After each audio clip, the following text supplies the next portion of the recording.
Students, उम्मीद है कि आप लोगों को कंप्यूटर की पहली क्लास बेसिक कंप्यूटर एवं कंप्यूटर जनरेशन पसंद आई होगी। अगर आपने पहली क्लास नहीं देखा है तो आप प्लेलिस्ट में जाकर पहली क्लास को देख सकते हैं। आज हम कंप्यूटर की द्वितीय क्लास में कंप्यूटर मेमोरी के बारे में पढ़ेंगे और अंत में कंप्यूटर मेमोरी के संबंध में इम्पोर्टेंट एमसीक्यू सॉल्व करेंगे। मैंने इस वीडियो के अंत में कर्मचारी चयन मंडल द्वारा पूर्व वर्षों में आयोजित परीक्षाओं में कंप्यूटर मेमोरी से पूछे गए प्रश्नों को भी ऐड किया है, तो आप इसे ज़रूर देखें। तो आइए हम शुरू करते हैं आज की क्लास।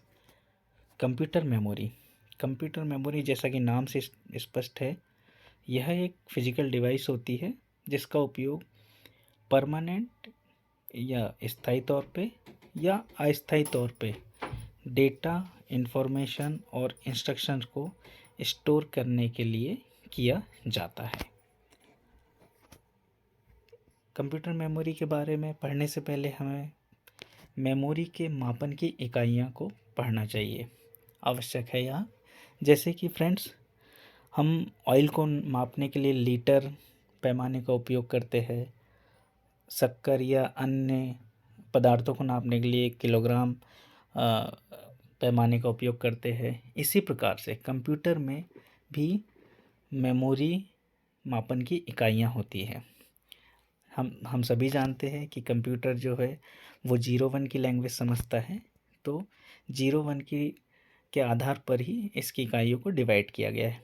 सिंगल 0 या 1 को हम बिट कहते हैं और जब 4 बिट मिलती है तो वह एक निब्बल बनाती है। इसी प्रकार 8 बिट या 2 निब्बल मिलके एक बाइट का निर्माण करते हैं और जब 1024 बाइट मिल जाते हैं तो वह 1 किलो बाइट बनाते हैं। फ्रेंड्स, यहाँ पर ध्यान देना आवश्यक है कि 1024 मीन्स होता है 2 की पावर 10। तो यहाँ जितनी भी इकाइयाँ आगे बढ़ते जाएगी ये सब 2 की पावर 10 के अनुपात में बढ़ते जाएगी। जैसे कि 1024 बाइट मिलके बना रहा है 1 किलोबाइट, इसी प्रकार जब 1024 किलोबाइट मिलेंगे तो यह बनाएंगे 1 मेगाबाइट, जिसे हम शॉर्ट में 1 MB भी कहते हैं। इसी प्रकार जब 1024 MB मिल जाएंगे तो वहाँ बनाएंगे 1 GB या 1 गीगाबाइट। इसी प्रकार फ्रेंड्स 1024 गीगाबाइट मिलके बनाएंगे 1 टेराबाइट, जिसे शॉर्ट फॉर्म में 1 TB भी कहा जाता है, और 1024 TB मिलकर बनाएंगे 1 पेटाबाइट, जिसे PTB कहा जाता है। इसी प्रकार 1024 पेटाबाइट मिलेंगे तो 1 एक्साबाइट, और 1024 एक्साबाइट मिलके बनाएंगे 1 जेटाबाइट। तो यहाँ ये आवश्यक रूप से याद रखना है कि 1 किलोबाइट से जो इकाई हमारी स्टार्ट हो रही है वो 2 की पावर 10 के रेशियो में बढ़ते जा रही है। तो ये आपको ध्यान रखना होगा।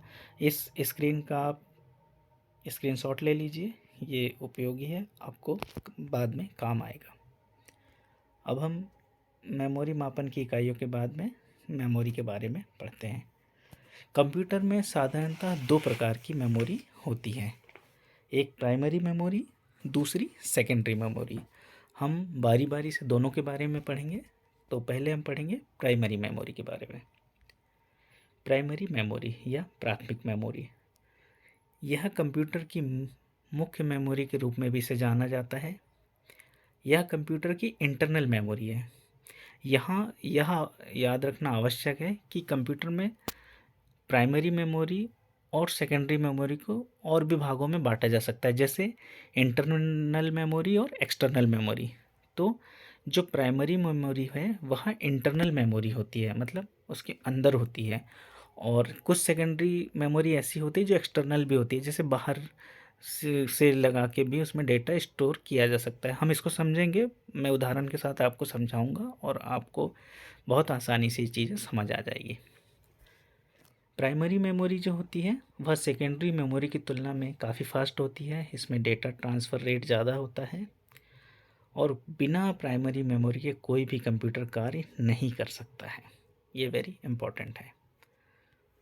अगर हम देखें तो प्राइमरी मेमोरी को भी हम दो भागों में बांट सकते हैं, एक है रैम और दूसरा है रोम। रैम रैम से रैंडम एक्सेस मेमोरी और रोम से आता है रीड ओनली मेमोरी। अब बारी बारी से हम दोनों के बारे में पढ़ेंगे। रैम का फुल फॉर्म जैसे मैंने बताया रैंडम एक्सेस मेमोरी। रैम यह जो मेमोरी है बहुत फास्ट होती है, जो सीपीयू द्वारा सीधे एक्सेस की जाती है। और ये वाक्य यहाँ पर याद रखना आवश्यक है कि जो भी काम आप कंप्यूटर में वर्तमान में कर रहे होते हैं वह कार्य रैम में ही स्टोर होते हैं।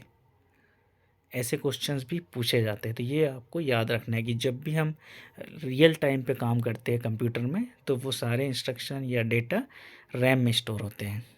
और रैम एक वोलेटाइल मेमोरी है। वोलेटाइल मेमोरी से आशय है कि रैम में डेटा तब तक होगा जब तक सिस्टम को पावर सप्लाई हो रहा है। जैसे ही पावर ऑफ होता है रैम का पूरा डेटा इरेज हो जाता है, डिलीट हो जाता है, रैम में कुछ भी नहीं शेष रहता है। ठीक है, तो यहाँ दो बिंदु आवश्यक रूप से याद रखें रैम के बारे में कि कोई भी कार्य करते समय डेटा रैम में स्टोर रहता है और रैम एक वोलेटाइल मेमोरी है, मतलब इसमें डेटा डिलीट हो जाता है, परमानेंट स्टोर नहीं होता है। रैम के भी दो प्रकार होते हैं, एक होता है स्टैटिक रैम, दूसरा होता है डायनेमिक रैम। तो इसमें बेसिक डिफरेंस ज़्यादा हमें डीप में जाने की आवश्यकता नहीं है। बेसिक डिफरेंस इतना होता है कि स्टैटिक रैम में रिफ्रेश रेट की आवश्यकता नहीं होती है और डायनेमिक रैम में रिफ्रेश रेट रिक्वायर्ड होता है। ठीक है, बाकी इससे ज़्यादा इसमें डीप में पढ़ने की आवश्यकता नहीं है। और एक मेमोरी होती है फ्रेंड्स रैम के ही अंदर आती है, cache memory. Cache memory actually में स्टैटिक रैम का एक छोटा पार्ट है जो जिसमें वह डेटा रखा जाता है जो कंप्यूटर में फ्रिक्वेंटली या बार बार यूज होता है।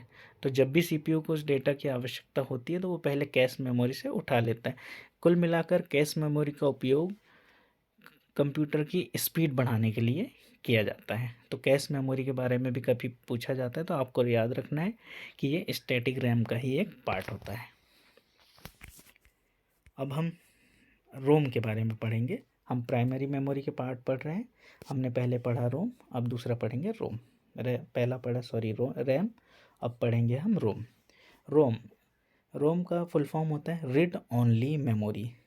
इसका नाम से ही स्पष्ट है कि इसमें डेटा परमानेंटली स्टोर होता है, इसे आप सिर्फ पढ़ सकते हैं, इससे डेटा आप इरेज या डिलीट भी नहीं कर सकते हैं, ये परमानेंट होता है। तो रोम के बारे में हमें याद रखना है कि यह एक नॉन वोलेटाइल मेमोरी है, मतलब पावर बंद करने पे भी इसका डेटा नहीं उड़ता है। और इसमें जो कंप्यूटर निर्माता होते हैं वो कुछ ऐसे इंफॉर्मेशन या इंस्ट्रक्शंस स्टोर करते हैं जो कंप्यूटर के लिए आवश्यक होते हैं। कंप्यूटर को स्टार्ट करना हो, बूट करना हो तो कंप्यूटर के लिए आवश्यक होते हैं। तो कुछ ऐसे इंस्ट्रक्शंस इसमें लिखे जाते हैं। यहाँ पर मैंने रोम की चिप का इमेज भी लगाया हुआ, आप देख सकते हैं। अब हम अगर आगे बात करें तो रोम के भी 3 प्रकार हैं, एक है पी रोम, दूसरा है ई प्रोम और तीसरा है ई प्रोम। एक एक हम इनके बारे में ही पढ़ लेते हैं। पी रोम से आशा है प्रोग्रामेबल रीड ओनली मेमोरी। नाम से स्पष्ट है कि यह एक ब्लैंक मेमोरी है जिसमें यूजर द्वारा बाद में प्रोग्राम किया जा सकता है, मतलब ऐसी रोम या ऐसी मेमोरी जिसमें प्रोग्रामिंग की जा सकती है। तो यूज़र अपने अनुसार इसमें इंफॉर्मेशन को स्टोर कर सकता है, लेकिन एक बार अगर इंफॉर्मेशन स्टोर होगी तो दोबारा उसको फिर चेंज नहीं किया जा सकेगा। ठीक है, इसके बाद हम आते हैं ई प्रोम पे। ई प्रोम से आशा है erasable and programmable read only memory. जैसा कि नाम से स्पष्ट है कि यह इरेजेबल भी है और प्रोग्रामेबल भी है, मतलब यदि एक बार आपने इस मेमोरी में प्रोग्रामिंग कर दी है तो बाद में उसको डिलीट भी किया जा सकता है, लेकिन इसे डिलीट करने के लिए पराबैंगनी प्रकाश तीव्र पराबैंगनी प्रकाश की आवश्यकता होती है, जिसे 40 मिनट तक इससे पारित गुजारना होता है। तो एक कठिन प्रक्रिया है इससे डेटा को डिलीट करने की। ठीक है, आप इसका फुल फॉर्म याद रखिए, erasable and programmable read only memory. और इसका डेटा किससे डिलीट होता है? अल्ट्रा वायलेट रे से, या जैसे हम पराबैंगनी प्रकाश भी कहते हैं। इसके बाद हम पढ़ेंगे ई प्रोम। इसका फुल फॉर्म होता है electrically erasable and programmable read only memory. नाम से स्पष्ट है कि इलेक्ट्रिक फील्ड के द्वारा या इलेक्ट्रिक मेथड से इस रीड ओनली मेमोरी में उपस्थित डेटा को हम डिलीट कर सकते हैं, बहुत आसानी से डिलीट कर सकते हैं, बहुत आसानी से इसमें प्रोग्रामिंग कर सकते हैं। तो ई प्रोम की तुलना में यह ई प्रोम ज़्यादा आसान है सिस्टम प्रोग्रामिंग के लिए, और इसका यूज किया भी जाता है। तो आपको इसका भी फुल फॉर्म याद रखना है, और इसमें याद रखना है कि इसे इलेक्ट्रिक के द्वारा इरेज किया जा सकता है, और जो ई प्रोम थी उसे पराबैंगनी किरणों के द्वारा हम इरेज करते थे। तो एक बार हम रिवाइज कर लेते हैं। हमने सबसे पहले प्राइमरी मेमोरी के बारे में पढ़ा। प्राइमरी मेमोरी के भी हमने दो पार्ट देखा, रैम और रोम। रैम में हमने फिर दो पार्ट देखे, एक स्टैटिक रैम और एक डायनेमिक रैम। तो और एक छोटा पार्ट उसका हमने कैश मेमोरी भी पढ़ा। इसके बाद हमने पढ़ा read only memory, ROM. ROM के हमने तीन पार्ट देखे, एक P ROM programmable read only memory, E PROM erasable programmable read only memory, और एक E PROM electrically erasable programmable read only memory. तो ये हमारी प्राइमरी मेमोरी कंप्लीट होती है। अब हम इसमें चर्चा करेंगे सेकेंडरी मेमोरी। सेकेंडरी मेमोरी से आशय है एक परमानेंट स्टोरेज मेमोरी होती है। अभी हमने जो ऊपर पढ़ा है वो सिस्टम के लिए यूज होती है, और अब हम जो पढ़ेंगे वो सेकेंडरी मेमोरी। उसमें हम हमारा डेटा रख सकते हैं, जैसे हम कंप्यूटर का यूज करते हैं तो कंप्यूटर में कई वीडियोस रखते हैं, कुछ फाइल्स हम बनाते हैं वो स्टोर रखते हैं, जैसे पावर ऑफ करने के बाद भी वो सेव रहते हैं। तो ये सारी चीज़ें जो परमानेंट स्टोर होती है वो सेकेंडरी मेमोरी में होती है। आजकल हमारे मोबाइल डिवाइस में भी secondary memory 64 GB 128 GB 256 GB तक की आती है, जिसमें हम बहुत सारी इमेज वीडियो सब कुछ रखते हैं। तो ये सब कुछ कहाँ स्टोर होता है? ये सेकेंडरी मेमोरी में ही स्टोर होता है। तो आइए हम सेकेंडरी मेमोरी के बारे में भी, इसके प्रकार के बारे में पढ़ते हैं। तो सेकेंडरी मेमोरी भी बहुत प्रकार की होती है, जैसे कि यहाँ चित्र में भी दिखाया गया है। हम इनको एक एक कर डिस्कस करेंगे। फ्लॉपी डिस्क है, सीडी रोम है, डीवीडी है, हार्ड डिस्क है, पेन ड्राइव है, SSD solid state drives, Blu-ray disk, NVMe non volatile memory express. Friends, ये डिफरेंट जो सेकेंडरी स्टोरेज है इनमें बेसिक डिफरेंस यहाँ है, सिर्फ दो बेसिक डिफरेंस है इनमें। पहला तो टेक्नोलॉजी, कि ये किस टेक्नोलॉजी पे कार्य करते हैं, और दूसरा है स्टोरेज क्षमता। तो आप देखेंगे कि ये जितने भी हैं इनमें किसी की स्टोरेज क्षमता ज़्यादा है तो किसी की स्टोरेज क्षमता कम है। बस दो ही बेसिक डिफरेंस है। तो हम एक एक करके इनके बारे में पढ़ लेते हैं, ये आपको याद रखना है, बाकी ज़्यादा अंतर इनमें नहीं है। पहला हम देखते हैं फ्लॉपी डिस्क। फ्लॉपी डिस्क जो स्टोरेज डिवाइस है इसका उपयोग 1980s के दौर में होता था। यह दो प्रकार की होती थी। इसका आकार 3.5 इंच का होता था, और ये मात्र 1.44 MB के डेटा को स्टोर करती थी। ऐसे ही एक दूसरे होती थी 5.25 इंच की, यह भी 1.2 MB का डेटा स्टोर करती थी।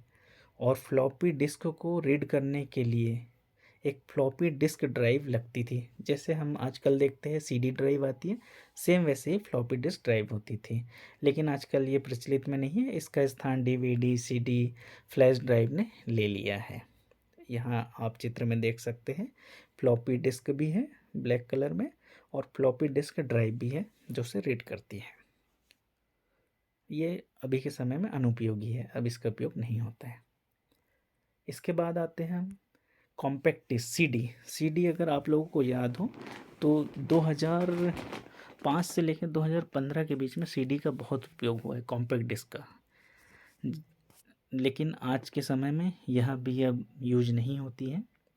इसकी जो कैपेसिटी होती थी, स्टोरेज क्षमता होती थी, वो 700 MB तक होती थी एक CD की। इसके भी दो पार्ट होते हैं, दो भाग होते हैं, एक CDR मतलब कॉम्पैक्ट डिस्क रीड, और एक CDRW मतलब कॉम्पैक्ट डिस्क रीड राइट। तो CDR जो होता था उसमें रिकॉर्ड कर, जब एक बार डेटा को हम इंसर्ट कर देते हैं, जैसे हमने कोई वीडियो CD में डाल दिया तो आप दोबारा उससे डिलीट नहीं कर सकते। लेकिन जो CDRW है मीन्स रीड राइट है, उसमें डेटा को हम डाल के दोबारा इरेज भी कर सकते हैं और नया डेटा भी डाला जा सकता है।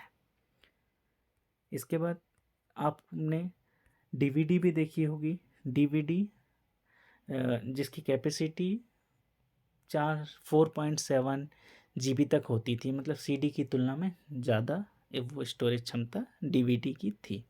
यहाँ आप चित्र भी इनका देख सकते हैं। इसके बाद हम बात करते हैं ब्लू रे डिस्क की। ब्लू रे डिस्क CD DVD से बड़ा कॉन्सेप्ट है। यह 25 GB तक का डेटा स्टोर कर सकती है। तो ब्लू रे डिस्क भी आपको याद रखना है कि एक सेकेंडरी स्टोरेज डिवाइस है। इसके बाद जो कॉमनली कंप्यूटर्स में यूज होता है वह है हार्ड डिस्क। आपने सुना भी होगा कि हमें कंप्यूटर ख़रीदना है जिसकी हार्ड डिस्क 1 TB होना चाहिए या 512 GB होनी चाहिए।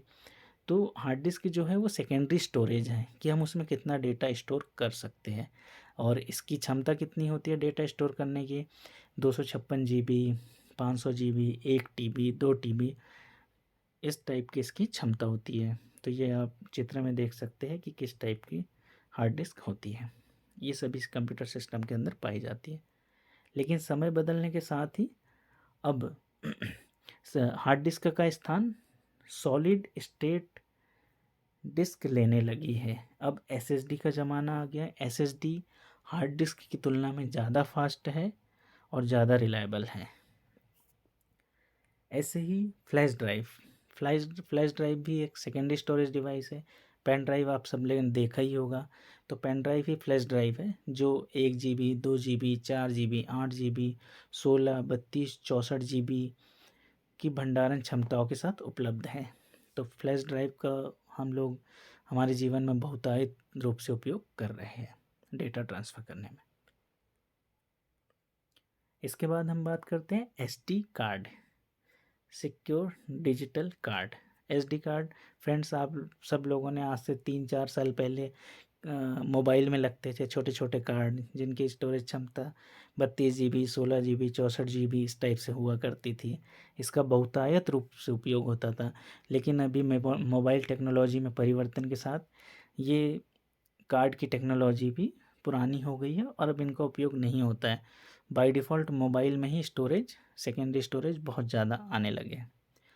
एक नई टेक्नोलॉजी अभी आई है सेकेंडरी स्टोरेज डिवाइस में, वह है NVMe, non volatile memory express. यह जो टेक्नोलॉजी है हार्ड डिस्क और SSD से भी ज़्यादा फास्ट है, और इसका साइज़ आप देखेंगे यहाँ पर डायग्राम में देख सकते हैं, सॉरी चित्र में देख सकते हैं कि कितना थिन ये होते जा रहा है, और इसकी उतनी ही क्षमता कैपेसिटी स्टोरेज की बढ़ रही है। यह 800 GB से लेकर 30 TB तक का डेटा स्टोर कर सकती है।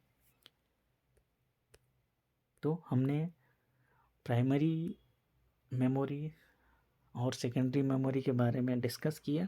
प्राइमरी मेमोरी में हमने दो पार्ट देखे, रैम और रोम। फिर रैम के भी हमने दो पार्ट देखे, स्टैटिक रैम, डायनेमिक रैम। इसके बाद हमने सेकेंडरी मेमोरी को डिस्कस किया। सेकेंडरी मेमोरी में हमने देखा hard disk, SSD, NVMe, flash drive, CD, DVD, blue रे डिस्क, ये सभी सेकेंडरी स्टोरेज डिवाइसेस के बारे में हमने समझा। अब हम फ्रेंड्स सॉल्व करते हैं कंप्यूटर मेमोरी से संबंधित MCQs, कौन कौन से महत्वपूर्ण हो सकते हैं और पूर्व की परीक्षाओं में कौन कौन से क्वेश्चंस पूछे गए हैं। तो पहला क्वेश्चन है, बिजली बंद कर दिए जाने के बाद जो स्टोरेज अपना डेटा रखती है उसे क्या कहते हैं। ऑप्शन ए है वोलेटाइल स्टोरेज, ऑप्शन बी है non volatile storage, option C है सिक्वेंशियल स्टोरेज, ऑप्शन डी है डायरेक्ट स्टोरेज। तो इसका सही आंसर होगा नॉन वोलेटाइल स्टोरेज।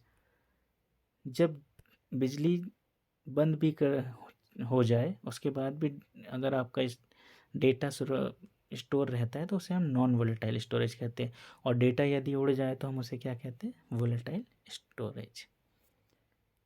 निम्नलिखित में से कौन सी मेमोरी स्थायी मेमोरी है? स्थायी मेमोरी से आशय जिससे डेटा डिलीट नहीं होगा। ऑप्शन ए है रैम, ऑप्शन बी है रोम, ऑप्शन सी है रैम और रोम दोनों, ऑप्शन डी है इनमें से कोई नहीं। तो हम सभी जानते हैं, हमने अभी पढ़ा भी, रीड ओनली मेमोरी का डेटा परमानेंट रहता है। क्वेश्चन नंबर 3, जब कोई यूजर डॉक्यूमेंट पर कार्य करता है तब डॉक्यूमेंट अस्थायी रूप से कहाँ स्टोर होता है? ऑप्शन ए रैम में, ऑप्शन बी रोम में, ऑप्शन सी सीपीयू में, ऑप्शन डी सीडी रोम में। तो डियर स्टूडेंट्स, हमने देखा था कि जब भी कोई यूजर काम करता है तो उस दौरान सारा समस्त डेटा रैम में स्टोर होता है। तो करेक्ट आंसर होगा option A RAM. Question number 4, computer के जिस भाग में डेटा एवं प्रोग्राम रखे जाते हैं उसे क्या कहते हैं? Option A processor, option B hardware, option C memory, option D software. तो इसका सही आंसर होगा ऑप्शन सी मेमोरी।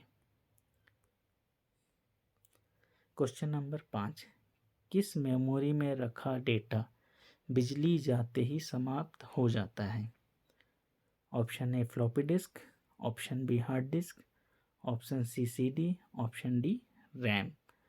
तो हम सभी जानते हैं ए बी सी तीनों ही सेकेंडरी स्टोरेज डिवाइस है जिनका डेटा बिजली बंद होने के बाद भी स्टोर रहता है, लेकिन ऑप्शन डी जो है वो प्राइमरी मेमोरी है जिसमें डेटा सिर्फ पावर सप्लाई तक होता है, जैसी पावर सप्लाई बंद होती है उसका डेटा डिलीट हो जाता है।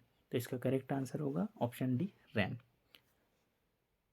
स्टोरेज, क्वेश्चन नंबर 6, स्टोरेज माध्यम की क्षमता की इकाई क्या है? Option A byte, option B second, option C bug, option D metre. तो हमने पढ़ा था जो मेमोरी या स्टोरेज को जो मापने की इकाइयाँ हैं वो बिट बाइट किलो बाइट में होती है। तो हमारा सही आंसर होगा option A bite.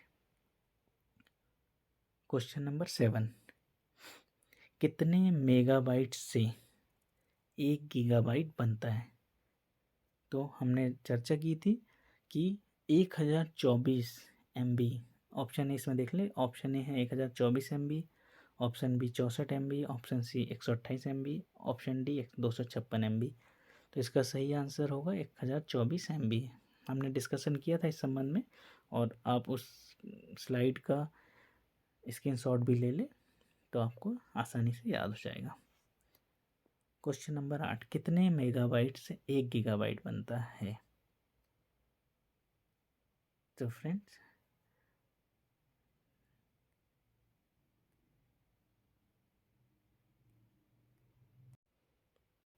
Question number 9, एक टीबी बराबर होता है।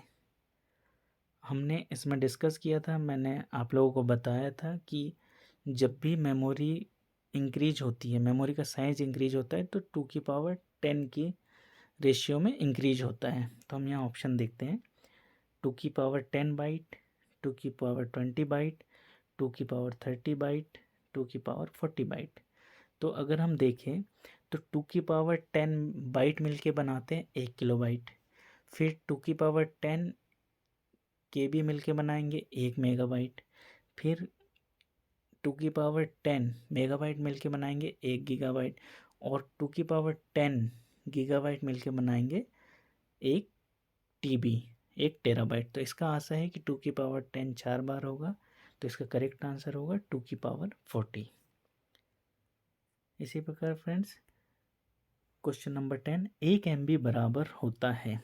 ऑप्शन ए है 2 की पावर 10, ऑप्शन बी है 2 की पावर 20, ऑप्शन सी है 2 की पावर 30, ऑप्शन डी है 2 की पावर 40। तो हम यहाँ देखेंगे 1024 मतलब 2 की पावर 10 बाइट मिलेंगे तो 1 KB बनेगा, और जब 2 की पावर 10 KB मिलेंगे तो 1 MB बनेगा। तो इसका मतलब हुआ, अब यहाँ कुछ चूँकि बाइट में पूछा है इसीलिए 2 की पावर 20, ऑप्शन बी इसका आंसर करेक्ट होगा।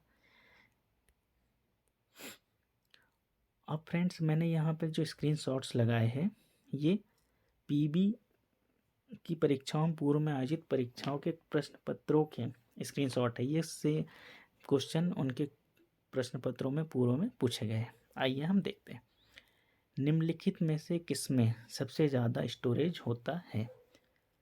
Kilobyte, megabyte, terabyte, gigabyte. तो अगर हम उसका क्रम देखें तो हमने पढ़ा था बाइट, सबसे पहले बीट, बीट के बाद निब्बल, निब्बल के बाद बाइट, फिर किलोबाइट, मेगाबाइट, फिर गीगाबाइट और टेराबाइट। तो इस हिसाब से यहाँ देखें तो करेक्ट आंसर होगा हमारा टेराबाइट। ये क्रम आपको याद रखना है, इससे क्वेश्चन पूछे जाते हैं। नेक्स्ट क्वेश्चन, रैम क्या है? रैम एक है, रैम हार्डवेयर है, मेमोरी है, स्टोरेज डिवाइस है या सॉफ्टवेयर है? तो हमने पढ़ा है कि रैम क्या है? मेमोरी है, ये स्टोरेज डिवाइस नहीं है।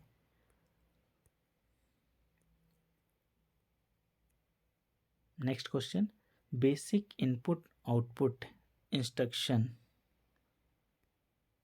बेसिक इनपुट आउटपुट इंस्ट्रक्शन कहाँ स्टोर होते हैं? खालिस्तान में स्टोर होते हैं। ऑप्शन ए है रैम, ऑप्शन बी है रोम, ऑप्शन सी है CPU, ऑप्शन डी है हार्ड ड्राइव। तो फ्रेंड्स हमने पढ़ा था कि जो भी कंप्यूटर से रिलेटेड इंस्ट्रक्शंस होते हैं वो कहाँ स्टोर किए जाते हैं? रोम में, रीड ओनली मेमोरी में, जो परमानेंट रूप से स्टोर होते हैं और वो कंप्यूटर को स्टार्ट करने के लिए अति आवश्यक होते हैं।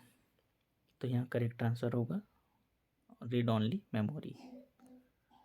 क्वेश्चन, नेक्स्ट क्वेश्चन हम देखते हैं, 14 नंबर क्वेश्चन, निम्नलिखित में से कौन सी एक एक्सटर्नल मेमोरी नहीं है, बाहरी मेमोरी नहीं है? ऑप्शन 1 है पेन ड्राइव, ऑप्शन 2 है हार्ड डिस्क, ऑप्शन 3 है स्कैनर, ऑप्शन 4 है DVD। तो हमने पढ़ा था पेन ड्राइव भी एक एक्सटर्नल मेमोरी है, हार्ड डिस्क भी है, DVD भी है, लेकिन स्कैनर जो है ये तो स्कैनिंग पर्पज से एक इनपुट डिवाइस है। तो ये करेक्ट आंसर यहाँ पर होगा स्कैनर। नेक्स्ट क्वेश्चन देखते हैं हम, मेमोरी स्टोरेज के संबंध में सही समीकरण को पहचानिए। मतलब हमें यहाँ ये देखना है कि बढ़ता क्रम कौन सा सही है। तो पहला ऑप्शन कह रहा है कि KB से बड़ा है MB और MB is greater than GB। ये wrong, KB is greater than MB and MB is greater than GB, ये गलत है। जबकि KB से बड़ा होता है MB और MB से बड़ा होता है GB।